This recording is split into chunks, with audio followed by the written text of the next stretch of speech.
Good evening and welcome to the program. My name is Emmanuel Oma and this is Red Ring Unfiltered. Once again, I'm privileged to be joined by a friend of the show and a political analyst and strategist, Mr. Odoyo Owedi. Mr. Odoyo, how are you? I'm well, my brother. Yuko namna gani? Niko salama. Sawa sawa. Welcome to the show once again. Asante sana. Where have you been, mwalimu? I'm always around. Mimi ndio mingi kama dhambi. Yeah, anytime, any day I'm here. That's wonderful. And I want us to start this conversation, mwalimu.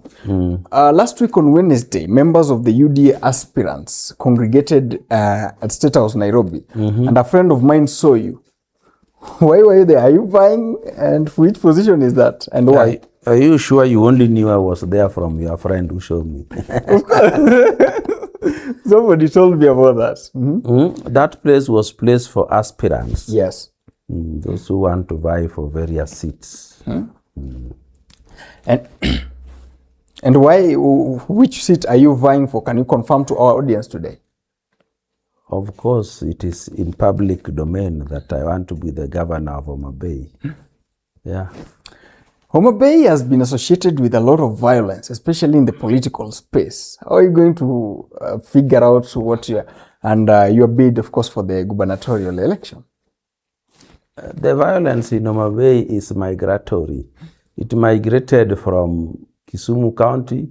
It is in Homabay for the period that Gladys Wanga will be in leadership, and it will go when she goes. That is how the violence in Homabay is. And we, as the natives, we are not going to go under the table because she has put violence on top of the table. We will deal with that violence right where we find it.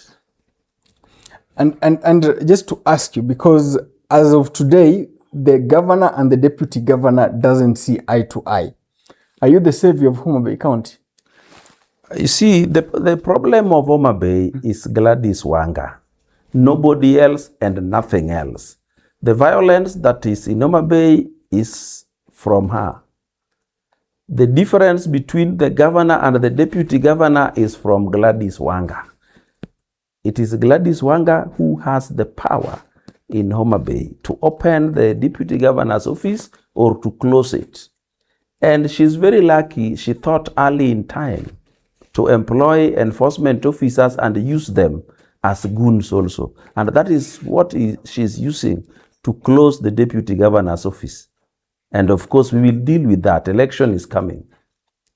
And that given, when the deputy governor was speaking, at least recently, said that Homabay County has been given 58 billion Kenyan shillings since Gladys Wanga was elected, and there's really nothing to show for it.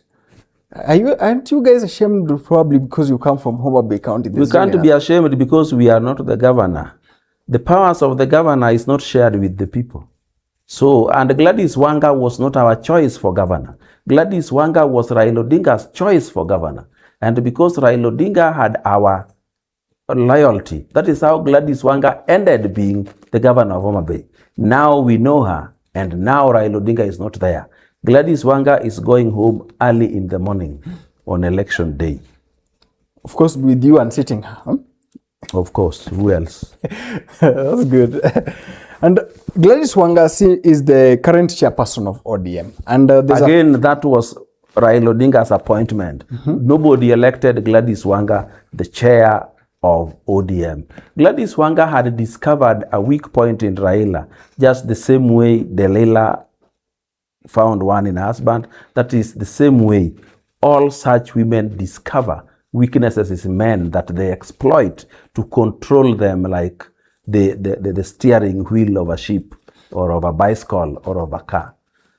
She discovered that Raila Odinga, you go with tears almost dropping and with a bag full of candies and you get your way.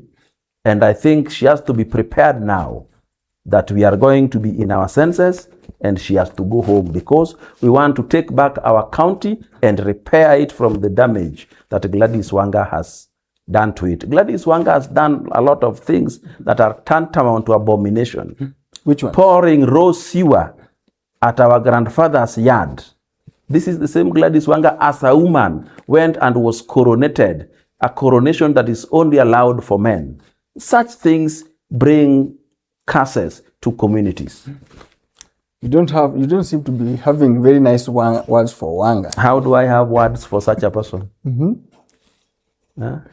Gladys Wanga is the type of person that when we went into this thing called broad-based, the first list she was carrying to take to State House are the people she wants to be removed from government and not the people she wants to be appointed to government. That is not a person you can deal with. That is not a person we can allow to continue leading us for another extra 5 years. That is disaster. And she's saying that she wants 50-50 from government, you know? Gladys Wanga talking about 50-50 is, I think, madness. Why do I call it madness? First of all, you want this very government to allow you to field only ODM zoning, right? Then you want this government to give you 50-50 shares in the government. That time you have also been elected courtesy of zoning. Explain to me what the people of Homabay who do not subscribe to ODM will go. Because the list you will take to the president after election will not carry non-ODM members. When we go for elections, you don't want anybody to run on any seat except ODM members. When you have colonized the people of Homabay. That is not acceptable. It cannot happen and will not happen. And also, Gladys Wanga is sensible enough to know that ODM and UDA cannot win this election without the rest of the country and without the rest of the people from Homabay. So they can't share the government 50-50. Sharing 50-50 with who? 50-50 with who? He says that when the ODM... This ODM that she leads, that she wants 50-50 from, is first of all is a quarter of the original ODM that Raila used to lead. This is an ODM without Kilifi. This is an ODM without Masai. This is an ODM without Busia. This is an ODM without Kisumu and Siaya. This is an ODM with Homabay only. Gladys Wanga wants 50-50 with President William Ruto. Is that not hallucination? That is called foolery. So Gladys Wanga needs to talk within the limits of her capacity to decipher things.